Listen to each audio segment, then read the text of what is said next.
विमल कुमार रात्रे, सहायक प्राध्यापक वानिकी फॉरेस्ट्री, शासकीय काकतीय स्नातकोत्तर महाविद्यालय जगदलपुर, बस्तर, छत्तीसगढ़। आज मैं वाटर ट्रांसपोर्टेशन, जल मार्ग परिवहन के ऊपर चर्चा करूंगा।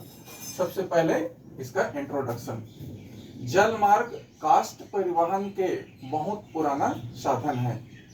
यदि हमको लंबी दूर परिवहन करना है तो ये जो है सस्ती है। जहाँ पे हम देखते हैं थल मार्ग परिवहन की सुविधा नहीं है, तो हमारे देश में बहुत पहले से ही जल मार्ग परिवहन का उपयोग किया जा रहा है। इसी में आगे देखते हैं फॉलोइंग हेड्स। इसका 3 जो हेड्स है, पहला देखते हैं फ्लोटिंग, वाहन।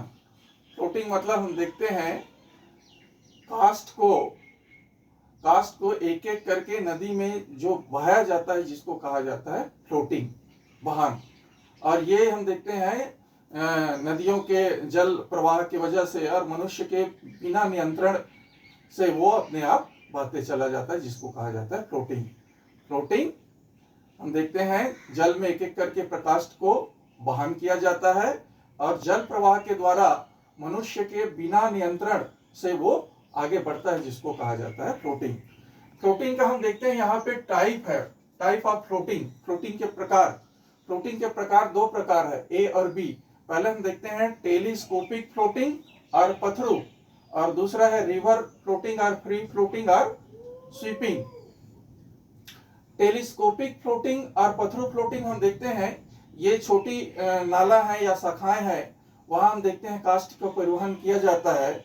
और काष्ठ का परिवहन किया जाता है तो जिस नदी का या नाले का चयन करते हैं वहां बहुत सा बाधाएं रहता है, जैसे चट्टान है या अन्य चीज है जो बाधा उत्पन्न करता है। उस बाधा को निकाल के हम प्रकाष्ठ को एक नाली के जैसे जोड़ लिया जाता है, जहां जहां बाधाएं हैं वहां, और उसको एक नाली बनाया जाता है, जिसको बोलते हैं पथरू या टेलीस्कोपिक वाहन। इस वाहन में हम देखते हैं जल की जरूरत होती है। ऊपर एक कुंड जैसे बना हुआ है जिसमें जल भरा हुआ है, और ये जल नाली के माध्यम से हम जो बनाए हैं, नाला के माध्यम से इसमें जल जो है नीचे गिरता है, और ऊपर से हम एक एक करके चिरान प्रकाष्ठ को इसमें क्या करते हैं, बहाते हैं, और नीचे कुंड जैसे बना हुआ है इसमें आके वो रुक जाता है। तो इस प्रकार से जो कार्य करते हैं, जिसको बोलते हैं टेलीस्कोपिक फ्लोटिंग और पथरू। दूसरा हम देखते हैं रिवर फ्लोटिंग और फ्री फ्लोटिंग और स्वीपिंग। इसमें हम देखते हैं बड़ी जो नालाएं हैं या नदी है, उसमें हम क्या करते हैं, वाहन करते हैं, जिसको बोलते हैं रिवर फ्लोटिंग। रिवर फ्लोटिंग में हम देखते हैं इसमें 3 मजदूर दल रहता है, और तीनों मजदूर दल का कार्य अलग अलग है।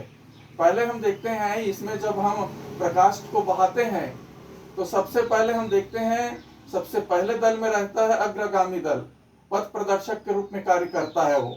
दूसरा दल जो रहता है, जो मजदूर है, वो आसपास जो है नदियों में बिखरे हुए रहते हैं, अर्थात प्रकाश यदि अटक गया, रुक गया, तो उसको आगे फेंक के बहाने का काम करते हैं। तीसरी दल सबसे लास्ट में रहता है। ये हम देखते हैं ट्यूब की माध्यम से या बकरे की खाल में हवा भर के ये क्या करते हैं, जल में ऐसा तैरते रहते हैं, और लास्ट में जितना भी प्रकाश बाई दफे रुक गए हैं तो उसको आगे बहाने का काम करते हैं, ताकि और कोई भी ना छूटे। इसलिए इसको स्वीपिंग दल के नाम से ही जाना जाता है। दूसरा आता है rafting and boom. Rafting and boom का मतलब यह होता है, जब हम प्रकाश को जल नदियों के द्वारा बहाते हैं और वो मैदानी क्षेत्र में आ जाता है, तो मैदानी क्षेत्र में जब नदी आता है तो वहां पर क्या होता है, जो प्रकाश है उसको बूम के माध्यम से हम उसको क्या करते हैं, रोकते हैं, और रोकने के बाद हम उसको मैदानी क्षेत्र में फिर नदी मार्ग के द्वारा बेड़ा बना के, अर्थात लकड़ी को इकट्ठा करके बांध के बेड़ा बना के उसको आगे जल मार्ग के द्वारा परिवहन करते हैं मंडी तक। तब उसको कहा जाता है राफ्टिंग, उसको कहा जाता है राफ्टिंग। तो यहाँ बूम के पास बहती हुई प्रकाश को रोकेंगे, रोकने के बाद आगे उसको क्या करेंगे, बेड़ा बनाएंगे, बहुत सा प्रकाश को एक साथ बांध लेंगे, और बांधने के बाद फिर नदी जो मैदानी एरिया में आ जाता है, फिर उसको जल मार्ग के द्वारा नाविक जो है खे के आगे मंडी तक ले जाता है, जिसको बोलते हैं राफ्टिंग। यहाँ पर राफ्टिंग का भी टाइप दिया हुआ है। राफ्टिंग का हम देखते हैं क्लासिफिकेशन किया गया है, इसका वर्गीकरण 3 भागों में। लॉग राफ्टिंग, लट्ठे का हम देखते हैं बेड़ा बहान, सा टिम्बर राफ्टिंग, चिरान प्रकाष्ठ का हम देखते हैं बेड़ा बहान, और बेम्बो राफ्ट, बेम्बो का बेड़ा बहान। यहाँ हम देखते हैं लॉग राफ्ट। लॉग राफ्ट में हम देखते हैं लट्ठे जो है उसको बेड़े के रूप में आगे हम देखते हैं बहान करके डिपो तक ले जाते हैं, जिसको लॉग राफ्ट कहा जाता है। लेकिन ये लॉग राफ्ट हमारे यहाँ हमारे देश में, इंडिया में खासकर इसका बहुत कम उपयोग होता है या नहीं के बराबर होता है। यूरोपीय देशों में इसका उपयोग अधिकतर होता है लॉग राफ्ट का। फिर आगे हम देखते हैं सा टिम्बर राफ्ट। इसका हम देखते हैं चिरान प्रकाष्ठ को बांध कर बेड़ा बनाकर आगे जब परिवहन किया जाता है, जिसको सा टिम्बर राफ्ट कहा जाता है। बहुत सा टिम्बर को बांध लिया जाता है और बांधने के बाद फिर उसको आगे परिवहन नदी मार्ग के द्वारा मंडी तक किया जाता है, जिसको बोलते हैं सा टिम्बर। इसका उपयोग अपने यहाँ देश में किया जाता है। फिर बेम्बो राफ्ट। बेम्बो का बहुत से जो क्लम्स है, बेम्बो का 8, 10, 15 जो बेम्बो है उसको आपस में बांध लिया जाता है। बांधने के बाद हम देखते हैं इसके द्वारा राफ्टिंग किया जाता है, बेड़ा बहाया जाता है, जिसको बोलते हैं बेम्बो राफ्ट। इसमें बहुत से माइनर फॉरेस्ट प्रोड्यूस का भी हम राफ्टिंग या बेड़ा बहान कर सकते हैं। अब जब हम राफ्टिंग करते हैं, बेड़ा बहाते हैं, तो इसमें हम देखते हैं बूम से आगे नदी में जब बहान होता है तो इसमें हम देखते हैं एक चालान का कॉपी रहता है। नाविक खेकर नाव के द्वारा उसको ले जाते हैं मंडी तक, और बीच में इसका चेकिंग भी किया जाता है कि कौन सा लकड़ी है, कितने मात्रा में है, क्या क्या चीज है, वो गुम तो नहीं हुआ है। ये सारी चेकिंग भी हम राफ्टिंग के दौरान किया जाता है। फिर आता है आगे बूम। ये जो है महत्वपूर्ण शब्द जो बूम है, ये डच वर्ड है, डच भाषा के वर्ड है, जिसका मीनिंग होता है फ्लोटिंग ऑब्स्ट्रक्शन, मतलब तैरती हुई बाधाएं। तैरती हुई बाधाएं मतलब क्या होता है कि बहुत से प्रकाष्ठ को हम क्या करते हैं, आर्टिफिशियल रूप से, कृत्रिम रूप से आपस में जोड़ लिया जाता है, और जोड़ने के बाद उसको नदी में डाल दिया जाता है, जिसके कारण वो प्रकाष्ठ में अवरोध उत्पन्न करे, जिसको बोलते हैं बूम। जैसे नदियों में हम प्रकाष्ठ बह के आ रहा है और उसको रोकना है, तो नदी में हम चयन करते हैं कि बूम हमको कहाँ बनाना है। ऊंची जगह पे होना चाहिए, सकरी जगह पे होना चाहिए जहां बूम बनाया जा सके, और वहां पे मैदानी क्षेत्र में होना चाहिए। और उस जगह यदि प्रकाष्ठ बह के आता है, रोकते हैं, तो उस जगह में हम देखते हैं ज्यादा स्पेस होना चाहिए चट्टा जमाने के लिए, तो उसको हम बोलते हैं बूम। तो बूम क्या है, डच वर्ड है, जिसका मतलब होता है फ्लोटिंग ऑब्स्ट्रक्शन, तैरती हुई बाधाएं। बहुत से प्रकाष्ठ को आपस में जोड़ लेते हैं कृत्रिम रूप से, और जोड़ने के बाद वो क्या करता है, बहती हुई प्रकाश को अवरोध उत्पन्न करता है, जिसको हम बोलते हैं बूम। अब ये बूम हम देखते हैं दो प्रकार से बह रहता है, परमानेंट बूम और टेम्परेरी बूम। परमानेंट बूम हम देखते हैं विदेशों में बनाया जाता है, और ये जो है स्थायी रूप से रहता है। और टेम्परेरी बूम हम देखते हैं अपने यहाँ इंडिया में बनाया जाता है, ये कुछ समय के लिए रहता है। यदि हम बहान आगे हो गया और तब इसको हम क्या करते हैं, हटा देते हैं, इसलिए इसको टेम्परेरी बूम कहा जाता है। स्थायी जो है लंबे समय तक रहता है, टेम्परेरी जो है काम होने के बाद इसको हटा दिया जाता है। अब टेम्परेरी बूम के आधार पर इसको दो भागों में बांटा गया है, सिंगल आर्म और वन वे बूम, और दूसरा है टू वे और वी शेप बूम, एक भुजा वाले बूम और द्विभुजा वाले बूम। तो एक भुजा वाले बूम हम देखते हैं इस प्रकार से, जो नदी है जिसका हम चयन किए हैं और नदी में हम बूम बना रहे हैं, तो नदी में बूम बना रहे हैं तो सबसे पहले हम देखते हैं लेफ्ट साइड इसका नाम है जिसको बनाया गया है एंकर बांध। एंकर बांध में हम एक साइड जो प्रकाश का को जोड़ के ये बूम जो बनाया गया है उसको यहाँ क्या करते हैं, लगाते हैं। इसी से लगा हुआ जो है, ये तो एंकर हो गया पहला नंबर का, और दूसरा है एंकर बांध। इसी से जस्ट लगा हुआ एंकर बांध बना है। ये पानी के कंट्रोल करने का काम करता है, यहाँ से पानी ऐसा टकराता है फिर इधर से मुड़ जाता है, और यहाँ से एंकर से यहाँ तक जो दिख रहा है ये वाला जगह, ये बहुत सा प्रकाश को आपस में जोड़कर हम क्या बनाए हैं, कृत्रिम अवरोध। नदी में ऊपर हम देखते हैं उसका डाल देते हैं पानी के ऊपर, कृत्रिम अवरोध है ये जो बना हुआ है। और इसी से लगा हुआ ये डोरी जैसे लाइन दिख रहा है उसको बोलते हैं लाइन डोरी। ये लाइन डोरी हम देखते हैं इसमें ज्यादा खर्चा आने के को कम करने के पर्पज से लट्ठे को आपस में जोड़ लिया जाता है, और इसी जो मेन बूम है या प्रकाष्ठ का बना हुआ जो है, इसी के साथ इसको ऐसा बांध दिया जाता है, जिसको बोलते हैं लाइन डोरी। ये लट्ठे का बना रहता है। इसी के ऊपर हम देखते हैं बेबी बांध रहता है जो बना हुआ है, और इसी में लगा हुआ है, और इसी के ऊपर जो है ये मेन बांध होता है जो बना रहता है। और इसके बगल में हम देखते हैं गप्पू बांध रहता है, और गप्पू बांध और मेन बांध में ऐसा जुड़ा रहता है।